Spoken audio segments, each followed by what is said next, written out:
Hi, welcome to Common Running Mistakes. I'm Melody. We have Dr. Marc Humbert with us today, and we are going to talk about mental toughness. So, we've talked a lot about 80-20 running, and if you haven't heard us talk about 80-20 running yet, click on any of our videos and we probably mention it. So true. So, long story short, 80-20 running is when you run 80% of your runs at low intensity, 20% of your runs at high intensity. The more polarized your training, the better. And we've talked a lot about how 80-20 running is beneficial in terms of like our bodies getting stronger, but we haven't talked about the mental aspect and the mental benefits of 80-20 running. So, Mark, what are your thoughts on this? What do you feel like comes out of this mentally? Well, so I think this is probably a little bit more neglected in terms of like thinking about it, right? This idea of thinking about our thinking, right? I think that can be really important in figuring out where we're at and where we need to go.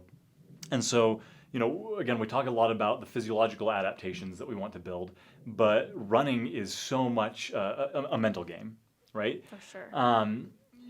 And that goes for training and on race day. It's just cool to hear, everyone has their own running story. We've talked about this several times, but it always seems like there's been some shift in them, right? And that's what got me into running, or this is what changed. But once you really commit to that, right? Like this is going to be part of my lifestyle. You just have to be able to adjust to that type of training. And so when I say that,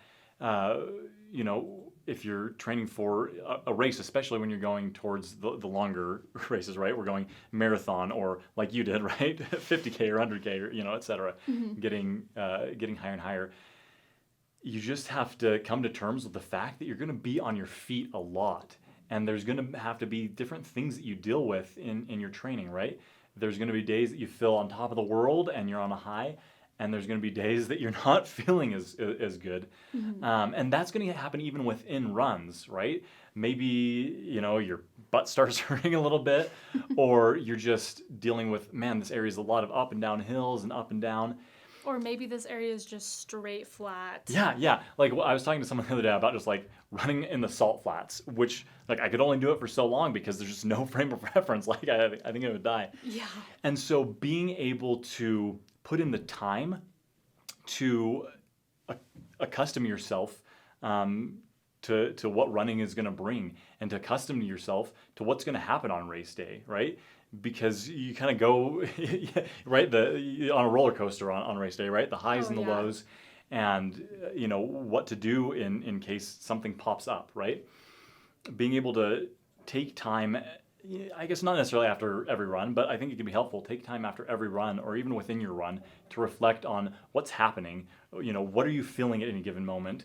How did that go? Why did you feel the way that you did, right? Again, that metacognition, thinking about your thinking, can help you to adjust your training. And it's one more dial that we can turn up or down depending on how we're responding. And when you really know yourself, right, you know why you're feeling a certain way, or why you go down thinking a certain, thought pattern, you can do more to adjust it, right? When we're just kind of living on autopilot and doing things just to do them, I think that really impairs our training.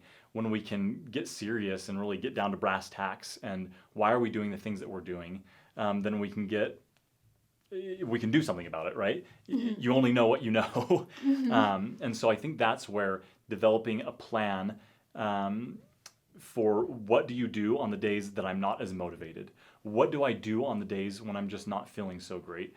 What do I do on the days when I just don't have enough time, or there's all these other stresses in life? Or what do you do when you have a long run and you don't want to do a long run? Yeah. But it's your only day to do a long run. And that's a 5-6 hour run. Right. What do you do? And for sure, there's something to be said. We always talk about this, about listening to your body.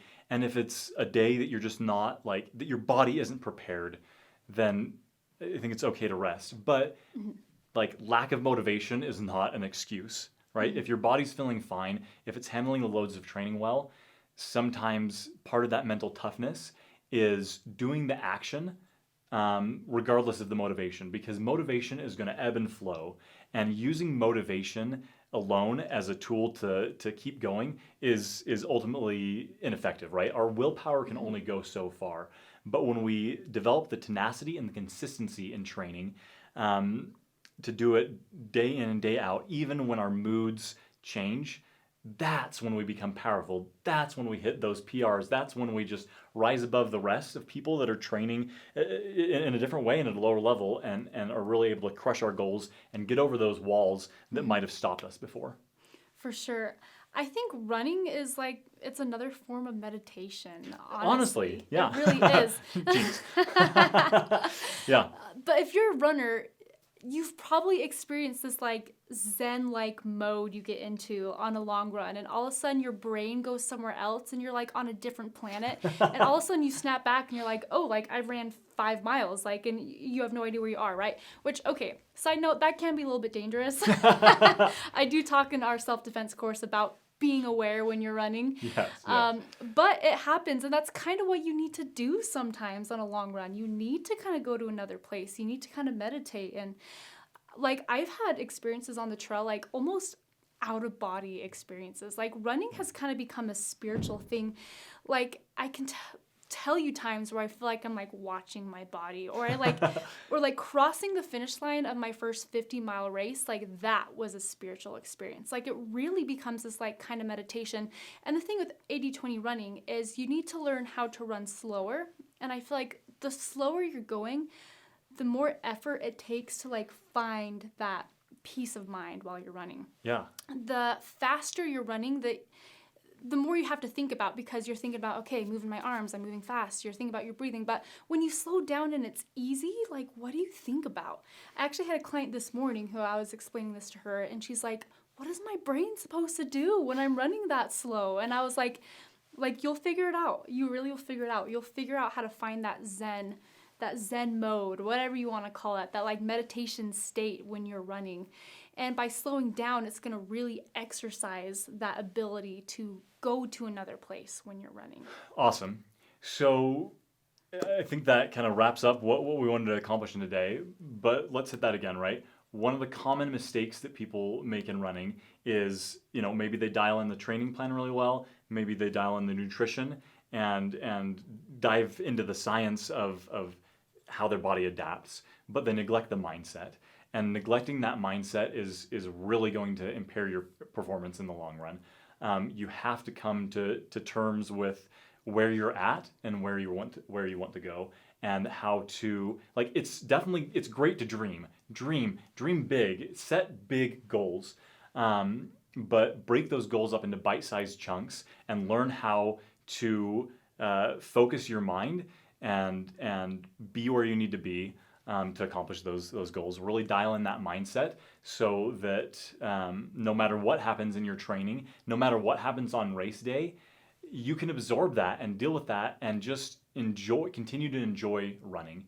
Because that's what we're all about here, right? Mm-hmm. Enjoying the lifestyle of fitness, enjoying the lifestyle of running, and how it can change us. And so finding ways to make that enjoyable, whatever we're doing, because I think that's what gets unfortunate, is we get so focused in on a certain goal, or I have to be here, I have to do this, that running becomes tedious, that we lose the joy of running. We lose that experience that can really be kind of a transcendent experience, because we're putting our mind, or maybe our focus, in the right place. And so I think this is just a reminder to take time to ground yourself, make sure you know where you're going, dial in that mindset, and start hitting those goals.